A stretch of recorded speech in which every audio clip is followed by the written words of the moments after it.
पर मुर्दा पकाना बंद कर दो। आपको कुछ और नहीं करना, बस सब लोग एक तरफ से तैयार हो जाओ। अभी मुसलमानों की बात छोड़ो, आप भारत में 80% हिंदू रहते हो। आप रामकृष्ण को साक्षी मानकर, रामायण गीता को साक्षी मानकर, अपने गंगा जमुना तीर्थ मूर्त को साक्षी मानकर जितने हिंदू रहते हो अजमेर में, आप अपने चूल्हे पर अंडे मछली पकाना बंद कर दो।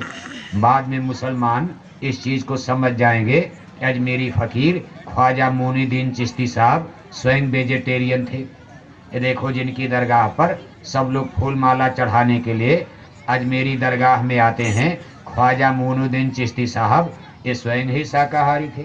इसलिए यहाँ केवल खिचड़ी का प्रसाद बनता है। चाहे हिंदू हो मुसलमान हो, फ़कीर, सच्चे फ़कीर, महात्मा, धर्म गुरु, चाहे हिंदू घर में चाहे मुसलमान घर में, किसी ने कभी मांस नहीं खाया, न मांस खाने का हुक्म दिया।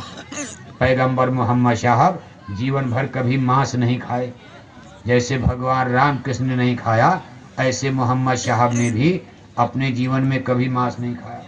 जैसे हिंदू भटक गए, ऐसे मुसलमान भटक गए, सब लोग भटक गए। कोई समझाया नहीं, बताया नहीं, और भटकते भटकते यहाँ तक पहुँच गए। जब अपना विनाश करने के लिए आदमी तैयार हो गया, सबके पाप के घड़े भर गए। और जब पाप का घड़ा भरता है तो फूटता है, और जब पाप का घड़ा फूटता है, ये धरती खून से लाल हो जाती।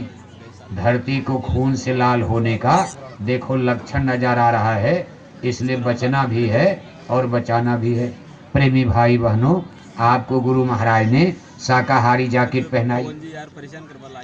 पूज्य हुजूर महाराज जी जो इस समय संस्था के प्रमुख हैं, उनका जो आपको आदेश निर्देश मथुरा दरबार से बराबर हो रहा है कि आपको बचना भी है और बचाना भी है।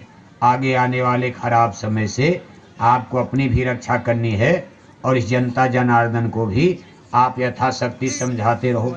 इसके लिए उन्होंने नया तरीका, बड़ा आसान तरीका बताया कि जिसमें आपका खर्चा भी कम, मेहनत भी कम और लाभ ज़्यादा। यानी जिसको गोद सिस्टम कहते। गोद लेना माने जिम्मेदारी लेना। जितने लोग अजमेर में रहते हो सत्संगी भाई बहन, 1 2 4 गांव अपनी शक्ति अनुसार गोद ले लिया, समय निकाल